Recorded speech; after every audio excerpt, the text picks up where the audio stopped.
माँ शुरू से ही रोहिणी से प्रेम करते थे, तो क्या आवश्यकता थी मेरा भी विवाह उन्हीं के साथ करने का?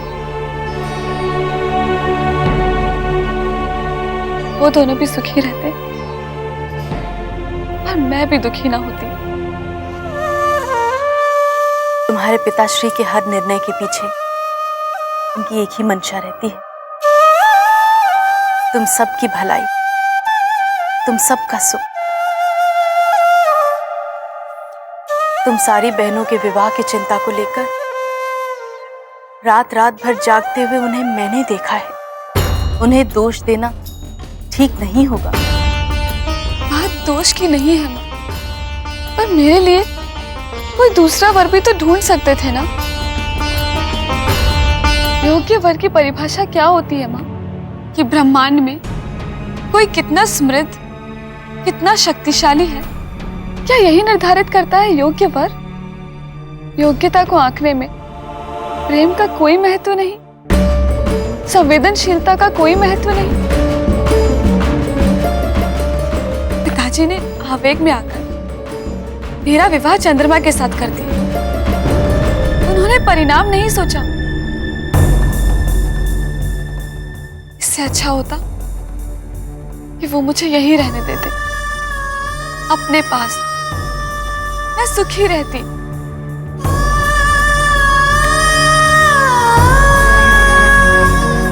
संतान का विवाह माँ बाप के लिए एक ऋण की तरह होता है। तुम सबका विवाह तो सही समय पर हो गया,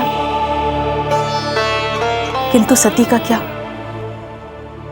उसके लिए तो मानो कोई योग्य वर है ही नहीं।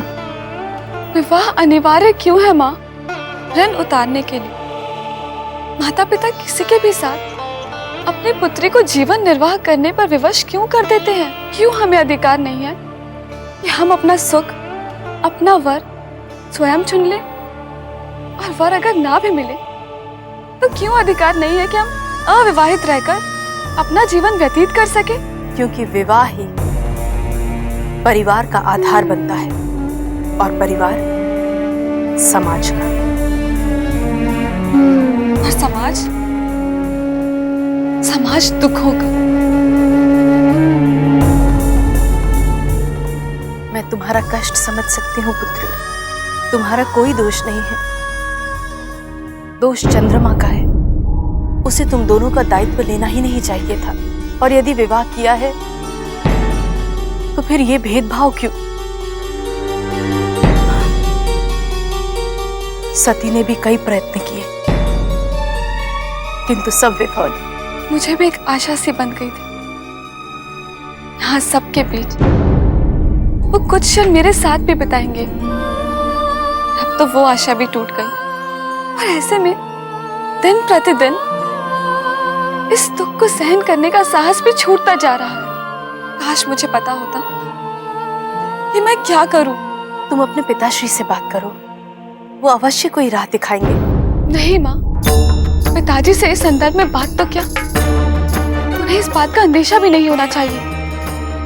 उन्हें चंद्रमा का ये बर्ताव कभी भी स्वीकार्य नहीं होगा, और पिताजी का क्रोध कहीं चंद्रमा पर श्राप के रूप में ना बरस पड़े। क्या हुआ माँ? कुछ देख रही हूँ। क्या? चंद्रमा ने तुम्हें कभी कोई सुख नहीं दिया, और तुम उसे कोई दुख नहीं देना चाहते। इसी बात का तो दुख है माँ। चंद्रमा के प्रति मेरा प्रेम सबको दिखाई देता है, केवल चंद्रमा को नहीं। पर आप पिताजी से कुछ नहीं कहेंगी, वचन दीजिए।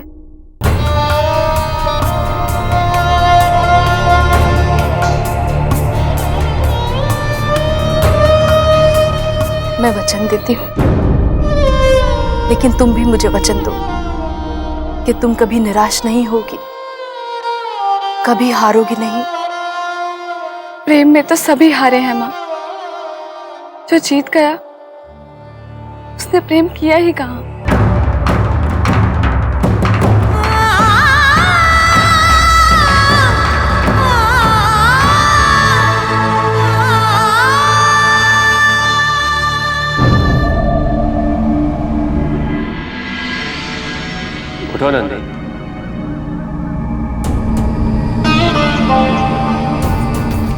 ये स्वप्न नहीं, तुम यहाँ कैलाश पर मेरे साथ हो।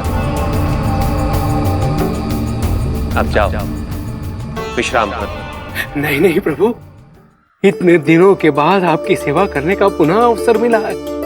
विश्राम करके मैं इसे व्यर्थ जाने नहीं दूंगा। हाँ प्रभु। नंदी, अब तुम्हारा दायित्व केवल मेरी सेवा करना नहीं है। तुम्हें जो दायित्व मैंने सौंपा है, मेरे भक्तों की प्रार्थना सुनने का,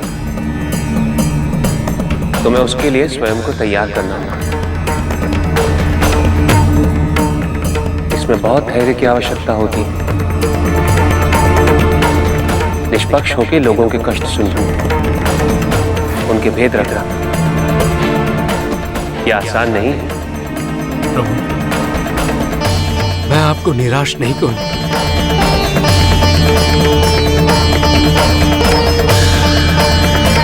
अब भी स्वप्न तो नहीं लग रहा नंदी? प्रभु,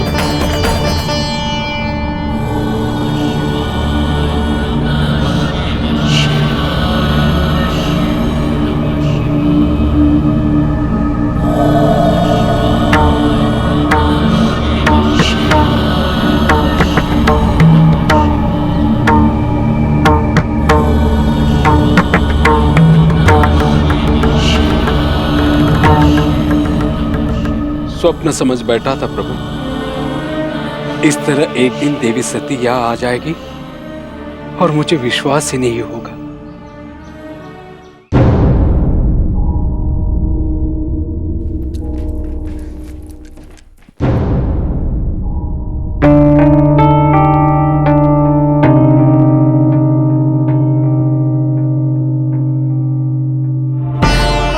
आओ मदनी के।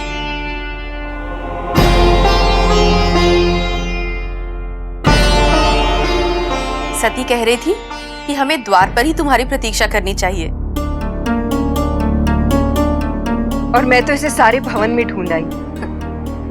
चले मदनी के। सती जब भी भवन से बाहर जाती है, मुझे इसकी बहुत चिंता होती है। तुम इसका ध्यान रखना। तो फिर इसे ले जाने की आवश्यकता ही क्या है? मैं अकेली ही रंगराज के यहाँ जाकर रंग बनवाकर लौट आऊंगी। किंतु आज मुझे चिंता नहीं है, क्योंकि तुम इसके साथ हो और मैं जानती हूं तुम इसकी रक्षा अवश्य करोगे।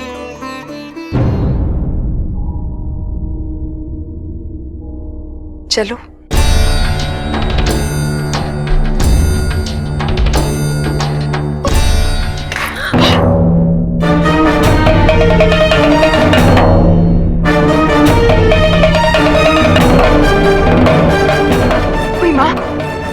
ये तो अपशगुन हो गया।